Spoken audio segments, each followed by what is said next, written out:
Rain slicked the streets of Brooklyn that Friday night, gleaming under the sodium. Haze of streetlights like the polished boots of soldiers in formation.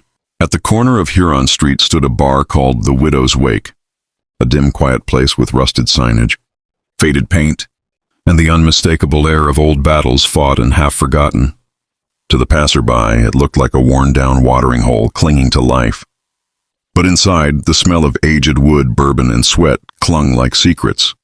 Behind the bar, cleaning glasses with a faded Marine Corps rag, stood Jack Mercer, 45, built like a boulder, with scars on his forearms that told stories too painful for words. He moved with the quiet precision of a man who had lived in combat long enough to make peace with death. His short-cropped hair had grayed at the temples, and his gaze rarely lingered on anything for too long. But when it did, it landed like a hammer. Jack had once been a Marine. Raider, a part of an elite team, sent into the worst corners of the world with the mandate to make nightmares bleed. Somalia, Fallujah, Syria. He carried the dust of all those places in the cracks of his knuckles. He'd retired after 20 years and bought this bar with his pension and the last of his soul. It wasn't much, but it was his, and that meant something. Until they came. It started small. A couple of Russian guys, too clean, too polite, showed up one night. Suits, watches worth more than the entire bar. One called himself Yuri, the other Anton. They said they were in hospitality. Said they liked the bar, said they could help make it more profitable. Jack looked them dead in the eye and told them to get out. 2 nights later, someone smashed the front windows. No one saw who. Jack replaced them. A week after that, his beer delivery never arrived. The supplier said it was a logistics issue. Then his liquor order got canceled mysteriously. Cops wouldn't take a report, said he should talk to his councilman. Then the real men showed up. They called themselves the Bratva. Not the local small-time gangs. These were connected. Moscow connected. The kind of men who made people disappear. And they wanted the Widow's Wake not because of its value, but its location. A quiet corner perfect for laundering, for dealing, for meeting. Jack was in the way. They gave him one chance. He spat in their drink and told them he wasn't going anywhere. They left without a word. The next night, a firebomb torched the back storage. Jack was inside when it hit. Smoke, flame, shattering glass. He dragged himself out through the kitchen door, coughing, ribs bruised, clothes singed. The fire didn't take the bar, but it left its mark, and that's when the switch flipped. Jack Mercer wasn't just a bar owner.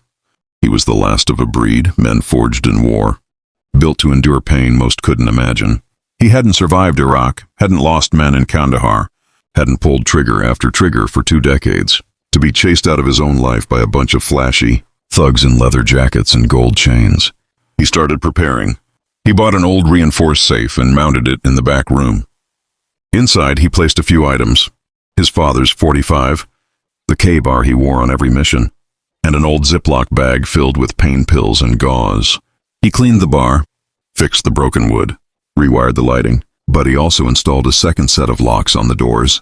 He re-welded the cellar hatch and reinforced the back windows with steel crossbars.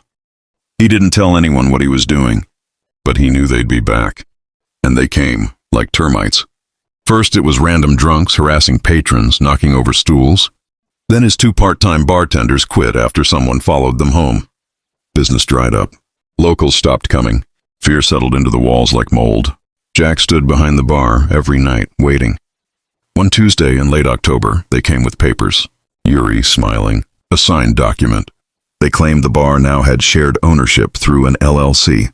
It was forged, of course, but legal enough to give them plausible deniability.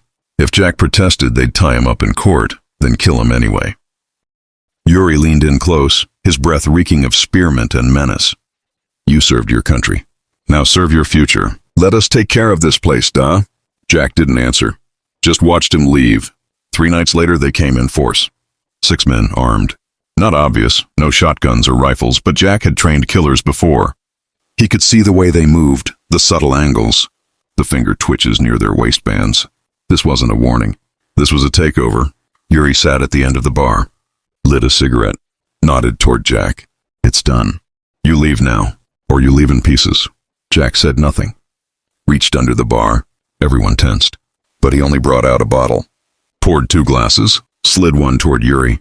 2 endings, he said. Yuri smirked. Picked up the glass, toasted. and drank. Within seconds, he was coughing. Not poison, just the strongest moonshine Jack had ever brewed in his basement. He used it to strip paint off metal. Now it was stripping the varnish off Yuri's throat. The distraction was enough. Jack reached under the bar again, and this time it was the .45. He moved like a thunderclap, 3 shots before anyone moved. 2 hit the nearest thug in the chest. The third slammed into another's shoulder. The bar exploded in chaos, screams, flashes, glass shattering. Jack vaulted the bar, landing hard but steady. 20 years of muscle memory took over. He moved low, fast, grabbed a chair, flung it into another's legs.